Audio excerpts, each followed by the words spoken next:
자, 이제 대선이 11일 정도 남았는데요. 지지율 격차가 급격하게 1, 2간에 벌어지고 있습니다. 오늘 아침에 나온 이 대선 후보 여론조사에서 이 조사는 CBS, 노컷뉴스와 리얼미터가 같이 조사한 내용인데요. 문재인이 44.4, 그리고 안철수가 22.8, 그리고 홍준표가 13, 심상정이 7.5, 유승민이 5.4입니다. 그래서 이 문재인도 좀 하락했고 안철수도 하락했는데, 안철수의 하락폭이 크다 보니까 두 사람의 지금 지지율 격차가 거의 2배 정도 벌어졌습니다. 44.4 대 22.8이니까 거의 하프 스코어로 문재인이 리드하고 있습니다. 문재인도 요즘 여러 조사에서 조금씩 떨어지고 있는데요. 이 문재인의 지지는 지난주에 2.3% 떨어졌고 안철수는 5.6%가 떨어졌습니다.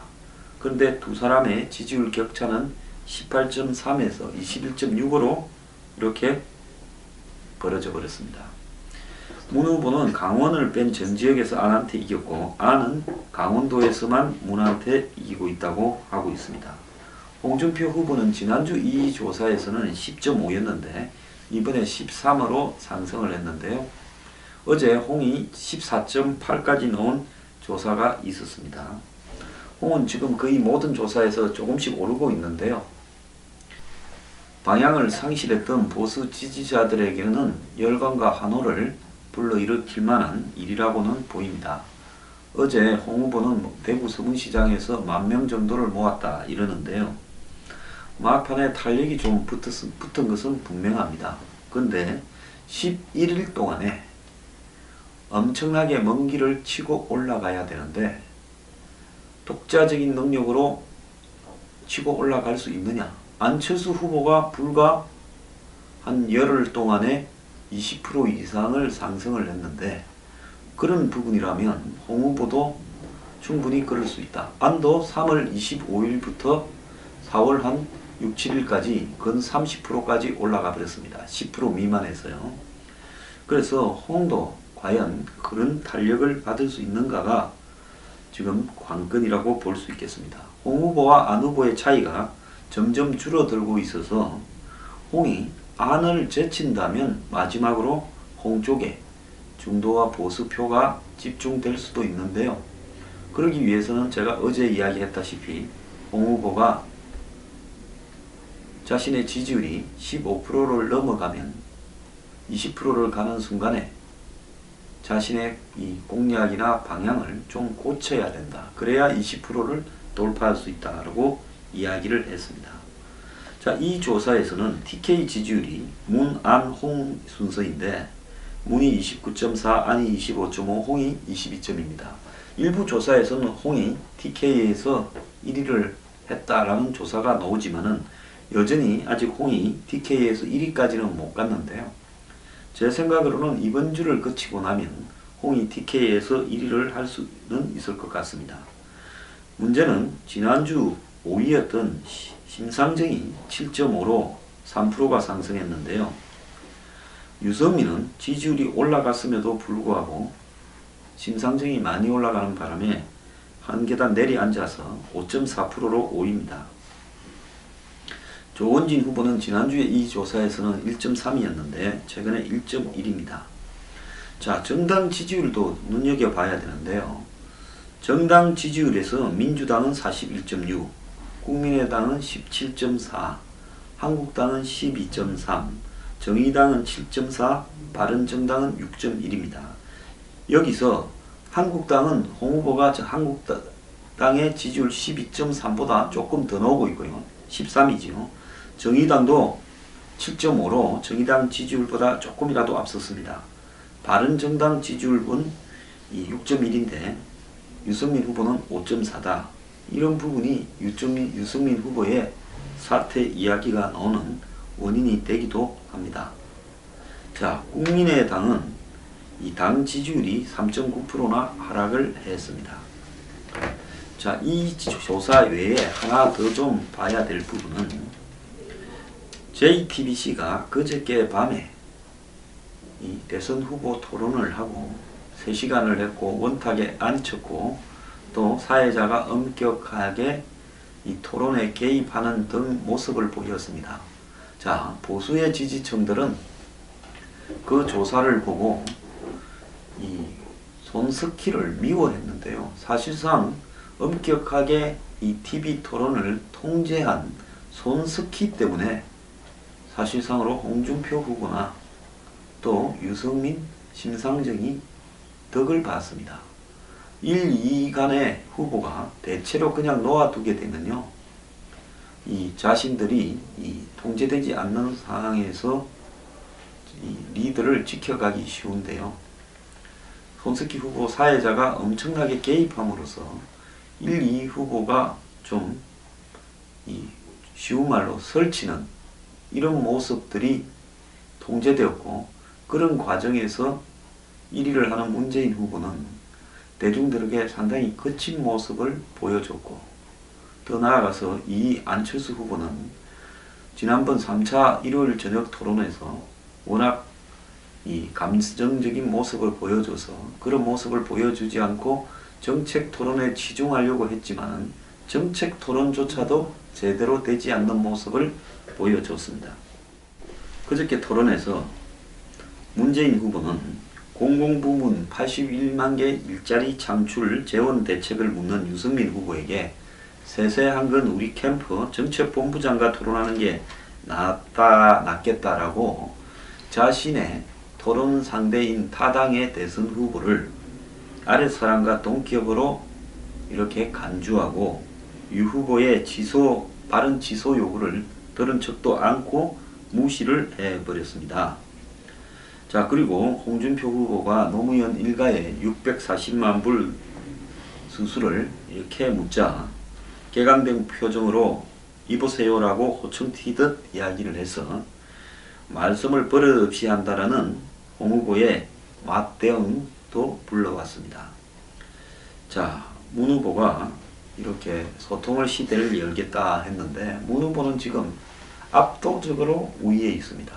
보통 이 정도로 11일 정도 남기고 압도적인 우위에 있으면 대선에서 뒤집어지는 경우가 거의 없습니다. 국제적으로.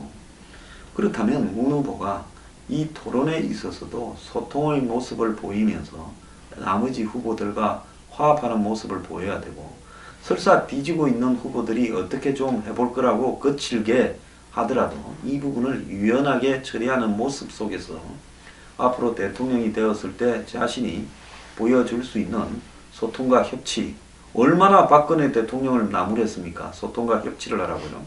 근데 본인이 대통령이 이제 거의 다 와간다 싶으니까 벌써 대통령이 된 듯이 이렇게 동문서답하고 핵심을 말하지 않고 토론 태도 바꾸라 하고 여보세요 그러고, 자, 이런 태도로 가는 것은 옳지 않다 저는 보고 있습니다. 사실 우리는 최근에 박 전 대통령의 이 불통과 한마디로 이 어처구니 없는 통치 행태를 보면서 박 전 대통령을 나무라지만은 불통에 관한하는 노무현 정권 또한 박근혜 정권 못지 않았습니다. 어떻게 보면 박근혜와 노무현의 비슷한 부분도 많았습니다. 남 말을 듣지 않고 자신의 마이웨이를 가겠다.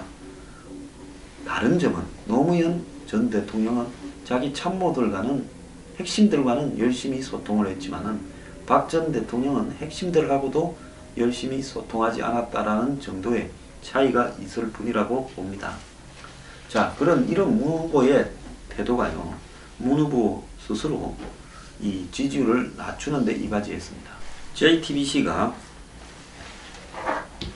25, 26 이틀간의 조사를 했는데요.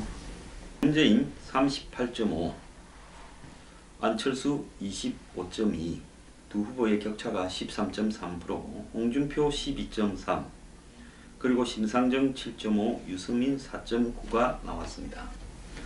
자, 그런데 문 후보가 지난주에 대비해서 3.5%가 떨어져서 38.5고 안철수가 지난주에 비해서 6.6%가 떨어져서 25.2였습니다.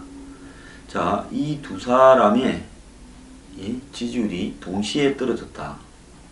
자, 문 후보도 이 조사에서는 3.5%가 떨어졌으니까 1위 후보로 조금 많이 떨어진 거죠. 안 후보는 굉장히 많이 떨어졌는데요. 자, 안 후보의 지지가 누구한테로 갔느냐라고 봤을 때 홍준표 후보에게 일부 간 걸로 지금 이야기가 나옵니다. 자, 이 지지층별로 이렇게 조사에 따르면 안 후보에게 지지세가 강했던 계층에서 홍준표 지지가 올랐기 때문에 보수층에서 안 후보에 대한 지지율이 약 10% 빠졌는데 홍 후보는 올라서 이 보수층에서 두 후보의 지지율 차이는 이제 소수점 상태라 이렇게 이야기를 합니다. 그러니까 안 후보의 지지가 진보, 중도, 보수가 있는데 그 중에서 보수층에서 안 후보에 대한 지지는 10% 가까이 빠졌고 홍 후보는 거기에서는 많이 올라서 이 보수층에서의 지지는 소수점 차이라는 겁니다. 보수층에서 홍준표 후보는 지난주는 23.8, 이번에는 28.5고요. 안철수 후보는 보수층에서 38.3, 이번에는 29.1입니다. 문 후보도 보수층에서 지난주는 21.3이었는데 17.5고요. 유승민은 보수층에서 4.1이었는데 8.4, 심상정은 1.4에서 3.6이었습니다. 자, 보수층에서 문 후보와 안 후보의 차이는 이제 0.6%에 불과하다는 겁니다. 머지않아서 보수층 후보의 지지율은 역전이 될 거다라고 보이는데요.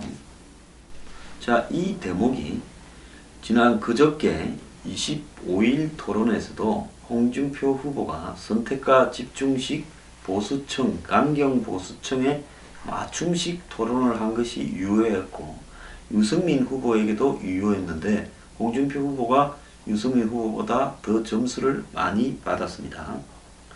자, 누가 제일 잘했느냐 물었을 때 이 심상정 후보가 두 번째 정도를 받았고요. 일반 이 패널들, 종편이나 이런 이 TV 프로에서 그저께 토론에서 누가 제일 잘했느냐 물으면 다 심상정이 1등이라 그러고 실제로 누가 못했느냐 하면 만만한 게 홍준표라고 홍준표가 제일 못했다 이렇게 이야기를 합니다. 그래서 제가 어제 OBS 방송에 가서 심상정이 제일 잘한 건 맞는 것 같은데 가장 못하는 사람은 제가 문재인의 바른 태도, 안철수의 정책을 제대로 소화하지 못하는 능력, 이 두 사람이 꼴찌했다. 중간에는 2등은 홍준표와 유승민이 했다. 이렇게 말을 했습니다. 보통 TV 토론에 패널로 나오는 사람 중에 당선될 만한 1, 2등이 토론을 제일 많이 했다 말을 잘 못하는데요. 실제로 보면 유권자들이 JTBC 자기 방송에서 조사한 데 보면 문재인과 안철수가 제일 많이 빠졌다는 거 아니겠습니까? 이건 뭐겠습니까? 이 둘이 잘 못했고 올라간 사람이 심상정이고 홍준표고 유승민이라는 겁니다. 그러니까 올라간 걸로 보면 심상정이 제일 많이 올랐고 두 번째는 홍준표고 세 번째는 유승민이고 그 다음에 내려간 사람은 둘인데 둘은 제일 많이 내려간 사람은 안철수고 그 다음엔 누구예요? 그 다음은 이 문재인입니다. 그러면 JTBC 토론의 등수를 객관적으로 매기면 심상정이 1등, 홍준표가 2등, 유승민이 3등, 문재인이 4등, 안철수가 5등이었다라고 봐야 된다는 겁니다. 지금 이 TV 토론이 저도 별로 크게 영향을 미치지는 못할 거라고 봤는데 뭐 적어도 등수를 흔들거나 이러지 못할 거라고 봤는데요. 안철수 후보에 들어가 있는 지지율이 매우 유보적인, 소극적인, 아주 소극적인, 차마 마지 못해서 지지하는 보수층이나 중도층의 표가 많았는데요. 안철수 후보가 지난 일요일 저녁에 TV 토론에서도 이렇게 무너지고 또 수요일 TV 토론에도 무너지면서 문재인 후보의 지지층은 탄탄하기 때문에 문희 TV 토론을 잘 못해도 쉽게 안 무너집니다. 근데 지금 하위권의 3명이 대체로 TV 토론을 잘하고 있고 상위권 2명이 TV 토론을 못하게 되면서 지지층이 좀 얕은, 지지 강도가 낮은 안철수 후보의 지지가 지금 홍준표, 유승민, 심지어 심상정에까지도 이동하는 현상이 수치에 나오고 있는데요. 아마 이번 주말쯤 되면 토론을 한 번 더 하면 홍준표 후보가 보수층의 지지율은 1위를 할 것 같습니다. 유승민 후보의 지지도 크게 안 빠지고 조금 미세하게 올라갈 거라고 보고 있고요. 그러면서 안 후보의 지지는 더 빠져갈 거다. 지금 국민의당이 생각지도 못한 함정에 걸린 것이 안철수가 토론을 못해도 이렇게 못할 수 있는가 하는 딜레마에 빠져 있는데요. 그들은 안철수의 경력이나 커리어로 봐서 토론을 어느 정도는 익숙해지기만 하면 잘할 거라고 생각을 했던 것 같습니다. 저는 안철수 후보가요, 이 대중적인 토론에서 저는 좀 부적응이다라는 결론이 이미 내렸습니다. 자, 안 후보 지금 앞으로 남은 2번 토론에서 지지율이 더 떨어질 수 있는데 안 후보의 지지율이 홍준표와 한 5% 안으로 붙는 시점이 되게 되면 급작스러운 이 2, 3위 간의 지지율 변화도 생길 수 있다, 이렇게 봅니다.